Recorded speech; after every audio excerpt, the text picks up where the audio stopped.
And coming up on the news tonight, mixed reactions to UK's exit from the EU. Also in this bulletin, former UN Secretary General warns that any mistrust of the electoral process could spell disaster. South African court refuses President Jacob Zuma permission to appeal against his corruption charges. Hello, good evening. Welcome to the news tonight. My name is Abdul Haji Momen and I'm here with Akpene Avo Ajaja. Many thanks for joining us for News Hour.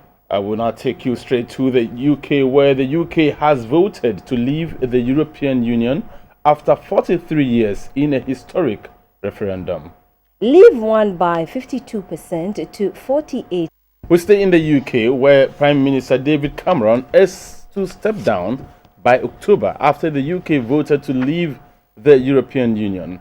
Mr. Cameron made the announcement in a statement outside Downing Street after the final result was announced. Now, a group of European members of the Parliament are warning that the astonishing Brexit vote will cause the EU to crumble to pieces within the next 5 years.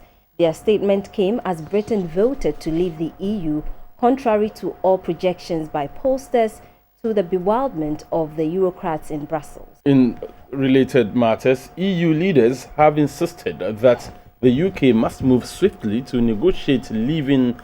Back here in Accra, but still on the UK referendum, the divorce notice served by the UK to the European Union has triggered a lot of reactions in several countries, including Ghana. A walk down the streets at the ministries in Accra by GBC24 showed varied responses by some Ghanaians, while some lauded the UK for exiting the EU. Others were against the decision to go separate ways after 43 years of marriage. This is the ministries area in Ghana's capital, where civil and public servants do their business to help run the economy of Ghana. To some, the outcome of the Brexit was a good one, while saying it will help Britain to be in control of its economy. I think the subject in the first instance is a wrong decision because we are in a community of nations. No single nation can stand on its own. That is my personal opinion.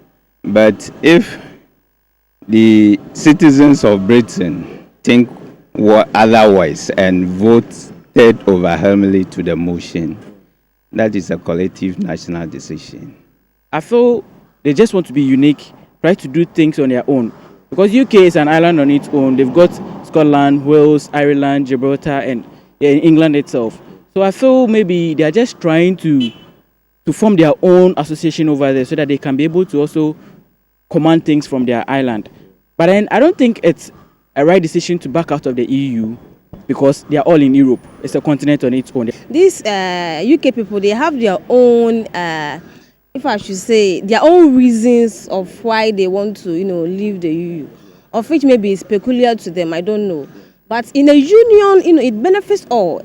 When it's a union, it's a body, and it benefits most of us people, especially the Africans that want to copy something from them. So it's not good, it's not good for us Ghanaians, and it will not be good for the AU to the African Union. It is unthinkable that Britain would decide, in my opinion, to move out of the European Union. A cross-section of the respondents view the move to break the 40-year relationship with the EU as a wrong one and will have effect on the rest of the world, including Ghana. I think the UK will now have full sovereignty over their ruling, and then it will gain them to be a member of the EU. There are certain costs to it.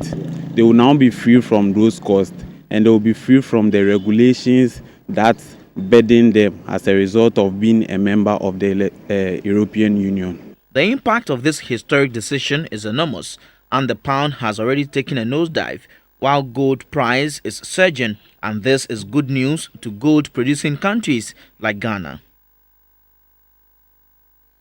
Well, GBC24 has been speaking to some embassies in Accra on the outcome of the Brexit vote. Gifty AJ, my colleague, has this reaction from some of the embassies in the country. The big story today is the fact that the United Kingdom has finally exited the European Union and this has come as a blow to all countries globally. This, of course, is going to impact on trade, immigration, and other aspects. GBC24 has been combing round the capital to talk to some of the embassies concerning this critical issue, but all of them have remained tight-lipped.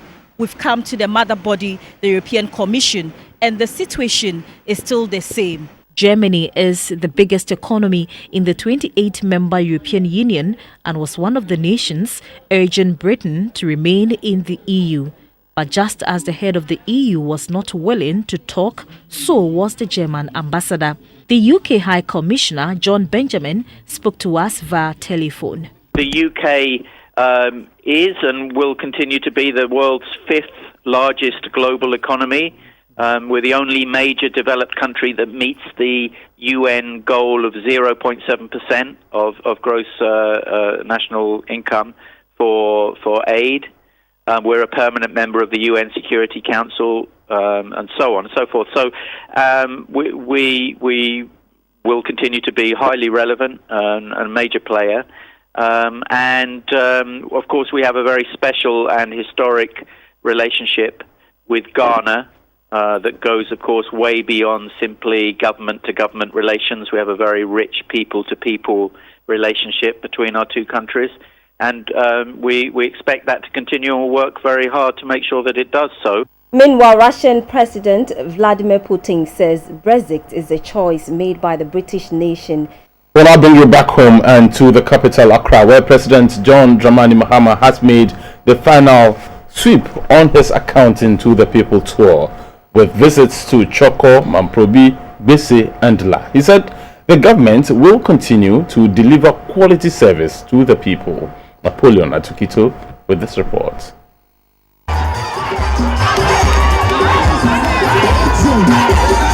There were a lot of activities at Choko, a fishing community in Ablekuma South constituency of Accra, as President John Mahama stormed there on the last leg of his accounting to the people tour of the capital.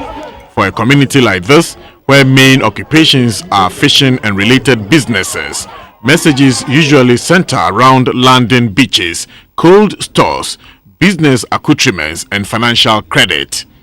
President John Mahama also inspected a multi-purpose sports complex at Kolegono. The complex will have a modern boxing gym to serve the numerous boxers within the area. At Mamprobi, the president inaugurated a Millennium City School, the second on the same school campus. The first was opened by late Professor John Mills, one of his last official assignments. Government put up such infrastructure to absorb school pupils at a stretch and end the shift system, blamed for pupil truancy. President Mahama said such efforts have boosted youth literacy. We will continue to invest in our young people because it is the human resource of this country that will make this country progress. It's not the gold, it's not the bauxite, it's not the manganese, it's not the oil. What will make Ghana successful is its human resource, its people. And that is why we must invest in the future of our children by investing in education. The people of Gamashi pitched their tent, urging the presidential convoy to make a stop there. The president obliged them.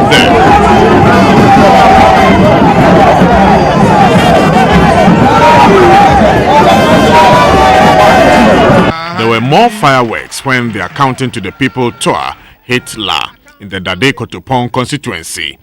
The secretary to the La Traditional Council, Ni J. Kofi, said the government had done a lot for La, particularly in water supply, but wants other issues to be promptly addressed. As landlords of several leading state institutions, including the Army Barracks at Bema Camp, the La Traditional Council had issues about tenancy agreements. The Gifford Road is one important road that has been constructed. Your government has also constructed the roads behind the trade fair, where we popularly call Chair Ado. The president expressed gratitude to the Ghana communities of Accra for according him warm reception. Napoleon Atukitu reporting. President John Mahama has asked the Bank of Ghana, the Ghana Infrastructure Fund, and the Ghana Investment Promotion Center to take the lead in investing in the Savannah region to serve as a motivation for more external assistance. He was speaking on the final day of an investment workshop in Accra under the auspices of the Savannah Accelerated Development Authority, SADA. Another report by Napoleon Atokito. The SADA investment workshop held in Accra was attended by international development partners and President John Mahama. Before the last day of the workshop, 3 working groups had focused on the most critical areas to the development of the Savannah regions of Ghana. The 3 priority areas were named as public-private partnerships, seeds for planting, and infrastructural development.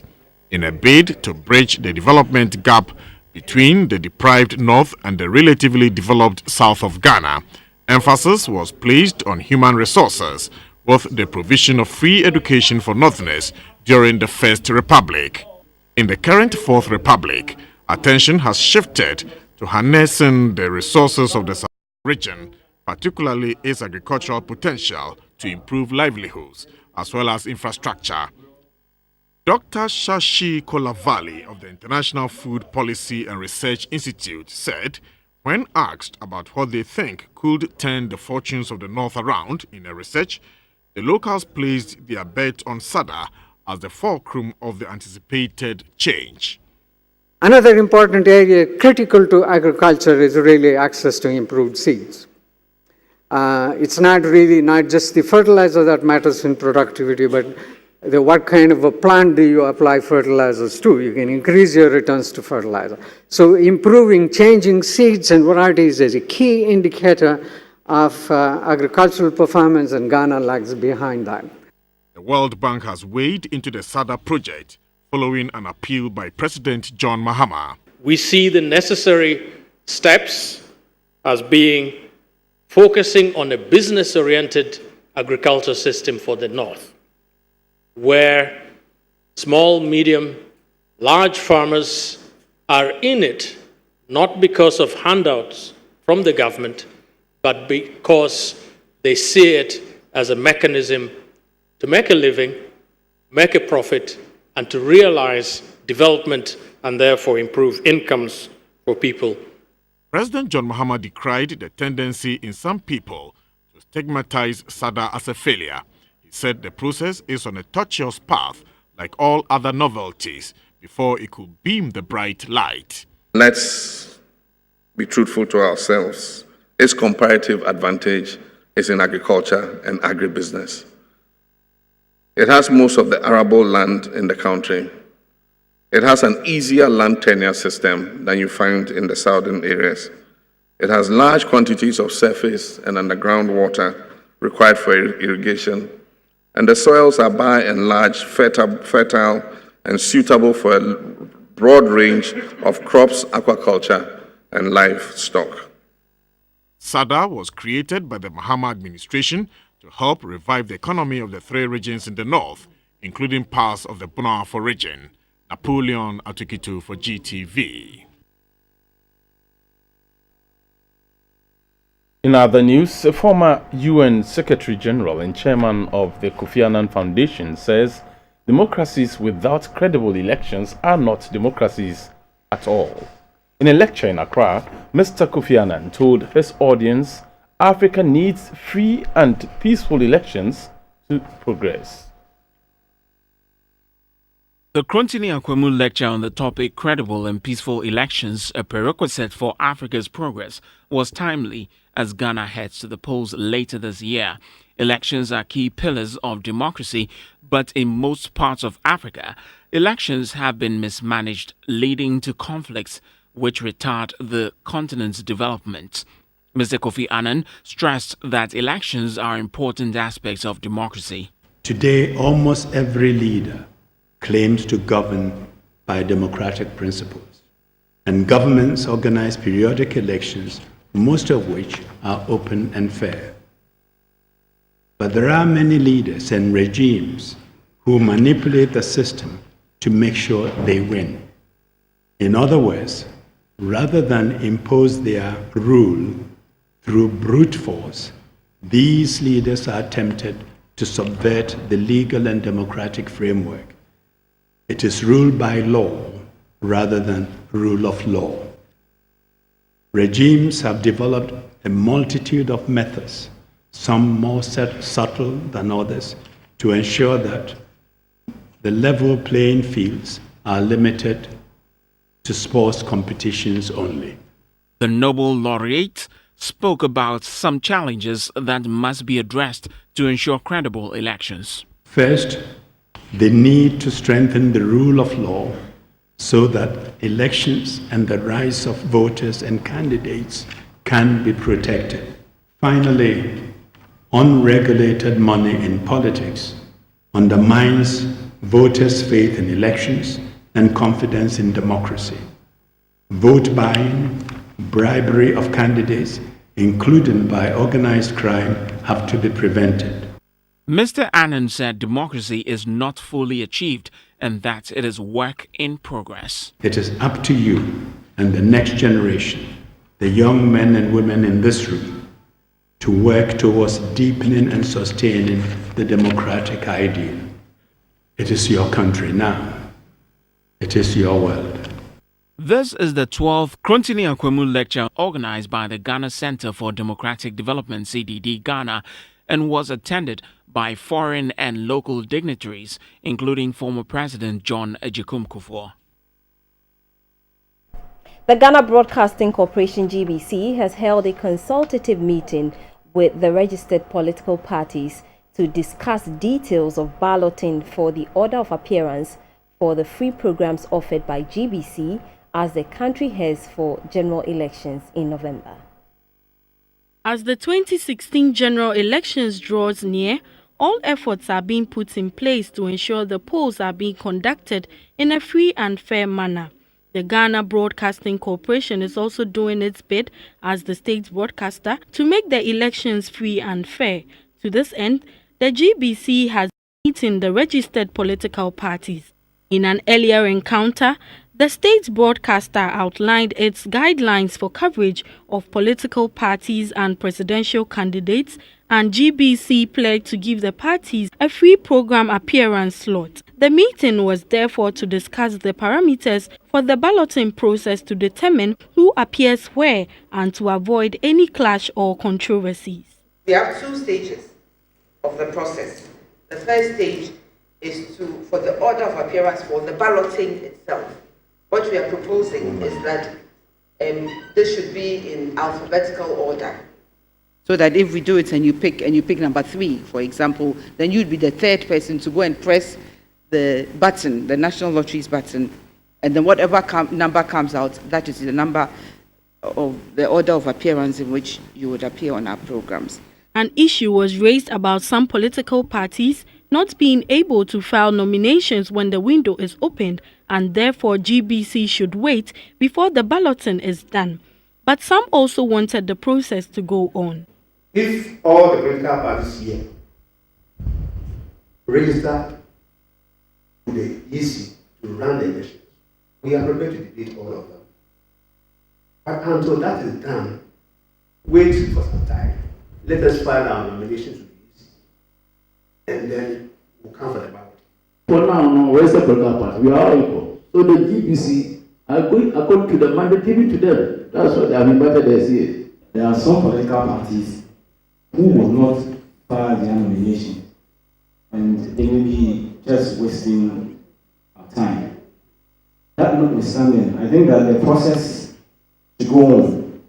Then after the balloting, and then they don't file, then we can take them out and then move on. The head of Political Broadcast Complaints and Monitoring Committee of GBC, Mr. Ebenezer Ampabin, said the GBC will not exclude any party for any reason. If you have some issues to raise, if you are making news, we will cover and project you. But if you do not file, because the Constitution says we should give people, the political parties, the platform to explain their policies to them, those policies that they would implement if they are elected. You are not contesting. So you will not have an opportunity to implement any policy. So, once they don't file, they'll drop and the next one will move up.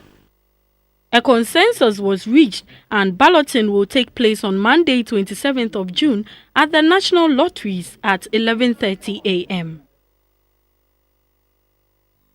In other news, another High Court judge, Mrs. Ivy Hayward Mills, has been removed from office with effect from Monday, June 20, 2016, after she was found culpable in the judicial corruption scandal uncovered by Anas Arimiya Anas of Tiger PI. A statement signed by the First Deputy Judicial Secretary, Justice Juliana Amamu Neza, said President Mahama has accepted the recommendation for her removal from office by the committee set up by the Chief Justice, Georgina Theodora Wood, to investigate a petition from Anas of Tiger IPI. Justice Ivy Hayward Mills has also been directed to hand over her bungalow and all official property in her possession, including official government vehicle, dockets, and record books, to the Judicial Secretary. The Director of Human Resource has also been requested to ensure that her name is deleted from the payroll of the Judicial Service with effect from June 20, 2016.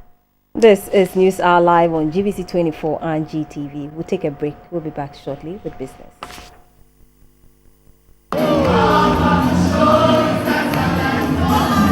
Wisconsin International University College, WIUC, Accra, is happy to introduce a Bachelor of Science degree program in nursing and invites applications into the University School of Nursing. WIUC School of Nursing sports an ultra-modern lecture hall and a state-of-the-art skills laboratory designed to produce the practically oriented and patient-friendly nurse that Ghana needs. Equipped with CCTV cameras, students view their own captured demo sessions with the clinical instructors and polish the rough edges with further demos. Senior high school leavers start the program at level 100. Certificate nurses enter at level 200 and diploma nurses join at level 300. For admission formalities, call 024-338-1904 or 026-790-4513. Apply now and be part of the pioneer group when WIUC School of Nursing opens on 9th May 2016. Wisconsin International University College, leaders in international education.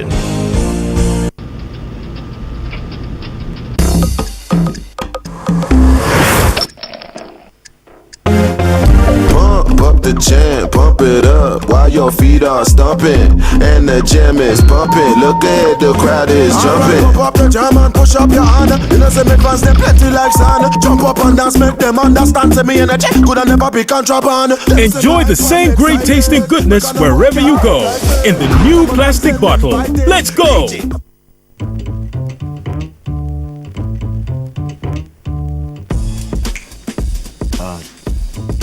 Shall we try something different?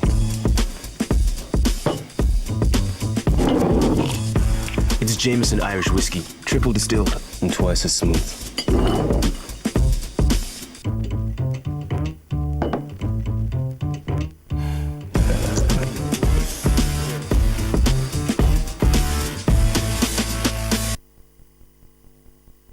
Eating the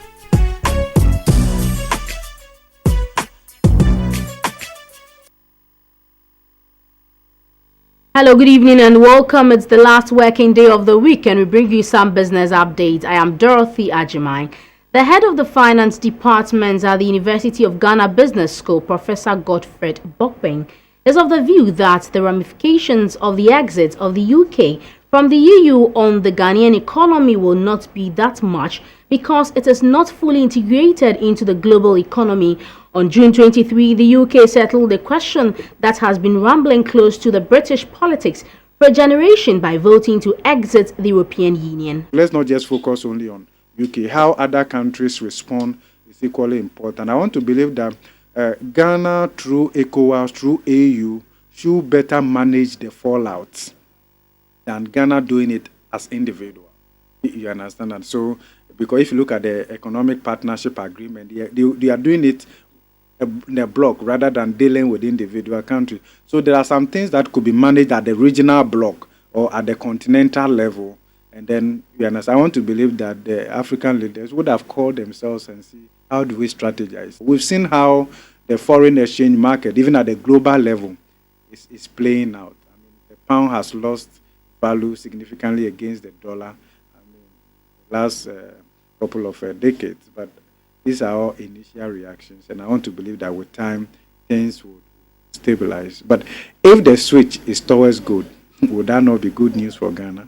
They know very well that the strength of their own economy lies in the extent to which they are integrated into the world economy. So the fears should not be exaggerated, much to the extent that it's not a substitute for us also doing our own homework well. And I want to believe that the central bank, I want to believe that government would have done some kind of an analysis with different scenarios.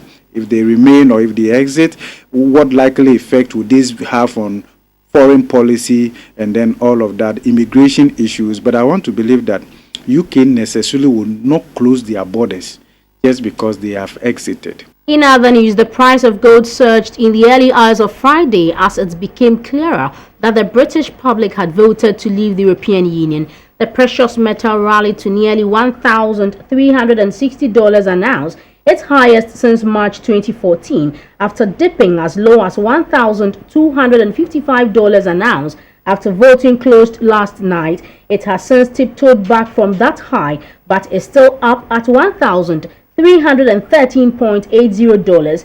Investors flocked to the safe haven asset during Asian trading, while the pound plummeted to a 31-year low. Meanwhile, as the FTSE 100 plunged, the biggest risers of the day were gold miners Rand Gold Resources and FTSE Nilu. Analysts say gold could rise to $1,400, whilst others precious minerals such as platinum offer attractive fundamentals. Back here in Accra, the Vice President and Country Manager of Cosmos Energy, Mr. Joe Mensah, says entrepreneurs who survived this latest intense round would continue working on their business plans in advance of a final round in August that will select the winners. Cosmos Energy says the Cosmos Innovation Center program aimed at addressing challenges in the agricultural sector is progressing very well. The young entrepreneurs, comprising 11 teams, are now refining their ideas and formulating business proposals which would be pitched to the panel of expert judges later this month. The Vice President and Country Manager of Cosmos Energy, Mr. Joe Mensah, says he is thrilled with the progress made in encouraging young and very talented entrepreneurs who are motivated to tackle the challenges in the agricultural sector head-on. The Cosmos Innovation Center is the company's flagship social investment program created in 2016 to help build a better future for the youth. It is aimed at encouraging the youth to pursue and nurture the development of market-based solutions that address development challenges. The MEST Incubator program, fully backed by the Meltwater School of Technology, will offer the winners of the competition training, investment and mentoring for aspiring technology entrepreneurs with the goal of creating globally successful companies. You're watching News Hour, and this is the business segment. The Brexit sparked a tumbling of the pound to a 30-year low old, but this did not have any effect on the currency market in Ghana. The pound rather gained in value to close the week's trading at 5 cedis 80 pesos. The cedi lost 9 pesos to the US dollar to trade at 3 cedis 90 pesos and lost 10 pesos to the euro to sell at 4 cedis 44 pesos. Up next are the rates.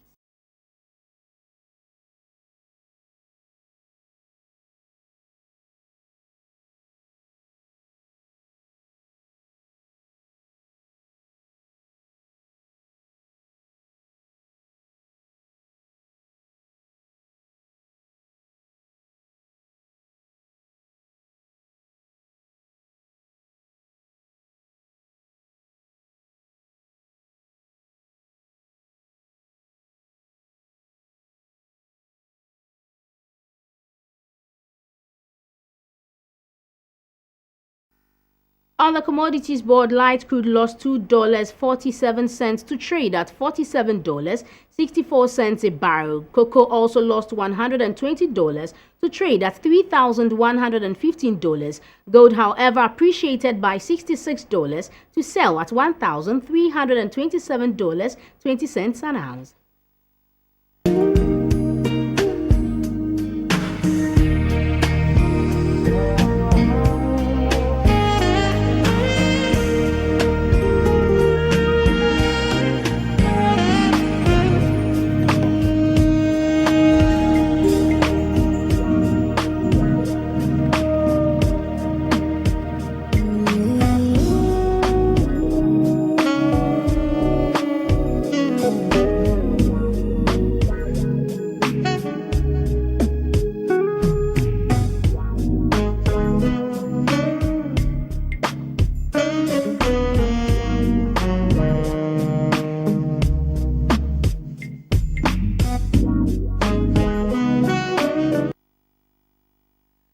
This segment was brought to you by Airtel and Ernest Chemist. Coming up is insurance news.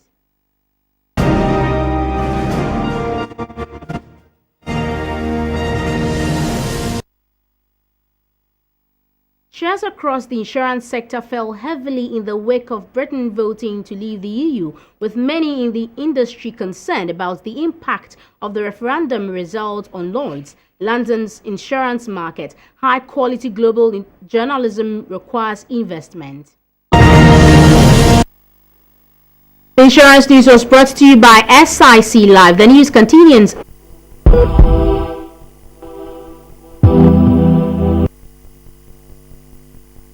In health news, figures available at the Narcotics Control Board indicate that about 70% young people in junior and senior high schools are facing risk of drug abuse in the country.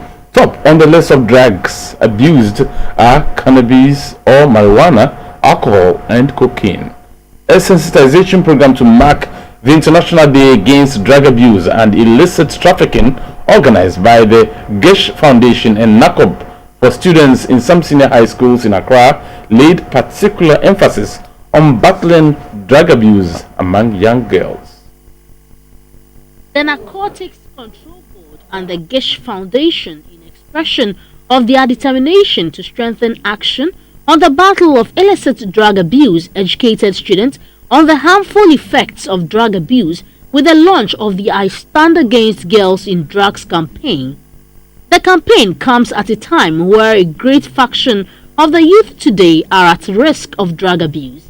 The campaign is aimed at sending messages across the world about the harmful effects of hard drugs, which include impairment of short-term memory, action and other cognitive functions, insomnia and the risk of addiction. The chairperson of the program, Mrs. Gifty Auntie, advised young girls to be mindful of the company they keep, since peer pressure is the main cause that draws the youth into the use of illicit drugs. We are the strongest of people as women, but sometimes we allow ourselves to be swayed too easily. Don't be in a rush, my dear young ladies. An official from Plant Ghana, Mrs. Kafui Agomedatete, was optimistic that the lessons drawn from the program would help youthful girls to lead a drug-free life. We are looking at creating equality for girls as we strive for a just world that advances the rights of children. But it is important that as we create opportunity for the girls, we look at some of the hindrances that will prevent you from achieving the heights that we desire for you. Girls at the event made a pledge to champion the I Stand Against Girls in Drugs campaign. This is the news here on GBC24 and also on GTV. We'll be back after this break.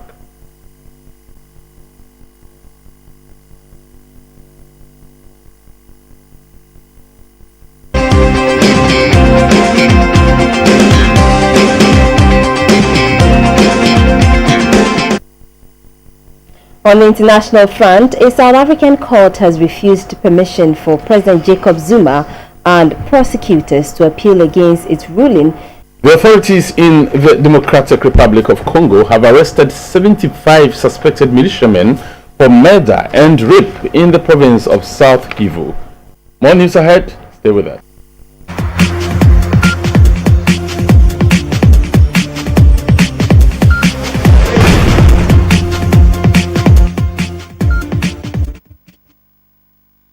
In the world of sports, we'll bring you some updates. I'm Theophilus Sampa. The World Cup qualifiers group stages for Russia 2018 has been held. Black Stars have been paired in Group E alongside Uganda, Congo, and Egypt. Here are the pairings for the other groups. In Group A is Libya, Guinea, DR Congo, and Tunisia. Group B has Zambia, Cameroon, Nigeria, and Algeria. C has Gabon, Morocco, Mali, and Cote d'Ivoire. Group D has Burkina Faso, South Africa, Cape Verde, and Senegal.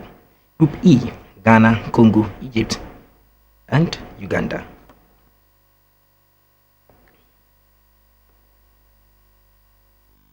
The Ghana Premier League returns this weekend after a 2-week break. He had the fixtures for match day 16. At the Bechem Park, Bechem United will be tackling Adriana Stars. Cape Coast Mysterious Ibusian Dwarfs will face the Scientific Soccer Last Liberty Professionals. At the Accra Sports Stadium, Hearts will welcome Dreams FC. At the Obuasi Lenkley Stadium, New Edubiase tackles Mediama FC. So Gagofe Wafa then takes on Ash Gold. At the Techiman Park, Techinam City will welcome Kumasi Asante Kotoko. And the Wa Park will see All Stars League leaders taking on Brekum Chelsea. Tema Interlights will welcome 2nd D Hazakers. Still talking football, this time to the Women's Football League, where it enters match day 9 this weekend with action in 8 centers across the country. Bring you the parents. At the Wesley College Park, Fabulous Ladies will be taking on Lepo Ladies. Sunyani Prison Ladies will face Subayu Golden Ladies. And at the Wax Stadium, Real Upper United will take on Ampem Dakwa Ladies. Tamale Stadium will see the Northern Ladies facing Ashtown Ladies. In the Southern Zone, that's Hazakes Ladies being at home at the Secondary Park to face Bafana Ladies. At the Tesano Park, Police Ladies will be at home and will battle Halifax. At the ATTC Park, Samria Ladies welcome Soccer Intellectuals, and at Cape Coast, Lady Strikers face Immigration Ladies. Let's move to England now, where Britain has voted to leave the European Union after a countrywide referendum saw the British Eggs campaign take a majority of just under 52%. The Sports Desk looks at the implications of vote on foreign players in the English Premier League.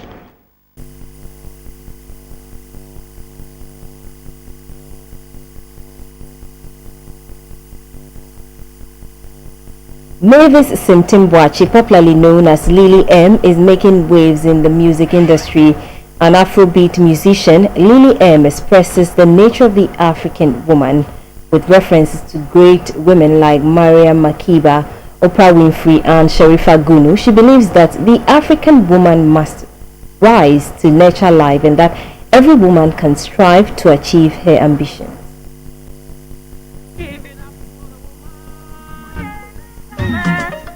Give it up for the woman, African woman. You give it up for the woman, African woman.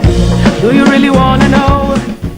This is my first album. This is the first single I'm bringing out. The strength in a woman. The strength of a woman. Yes. Sharifa is your inspiration, or she's your model. We can say that. Yes, in Ghana. In Ghana, she is. I have the Elifavers. I have Sharifas. Reales, they are all powerful women. They are all that young woman. I love Mariam Makeba. That is out there. Out there, she is my mother. You know, so I love all these strong women. So I think that they are really an inspiration. They need to be well celebrated. You know, if you are a strong woman, you are fearless. You are like a lion. Okay? If you look at the video, if you watch the video, and you watch the beginning of the video, you could see the strength the woman portrayed in bringing out life into existence. That energy is what I possess. So that is the energy you are bringing into the industry. And somebody will say that if you do not have problems, you must look for some as a human being and as a woman. Because that is how you can be challenged. That's how you can be able to go about solving the problems and winning over them and becoming stronger and stronger and stronger. So whatever it is in the industry, I'm going to face it positively. There's going to be a brand launch. Ghana, I'm launching me. You're launching yourself? Yes. I want you to come and see me, what I can do as a strong woman. So we are launching the brand. It's going to be fantastic. Where are you doing it? Where? At Laboni Coffee Shop in the evening at 7 o'clock. Exactly. The warriors were fed from her breast. The kings and the warriors too, the sages and all the rest, and that is why I sing for you. That's right, and this is how we draw the curtains here on the news on GBC24 as well as on GTV. Have a good evening.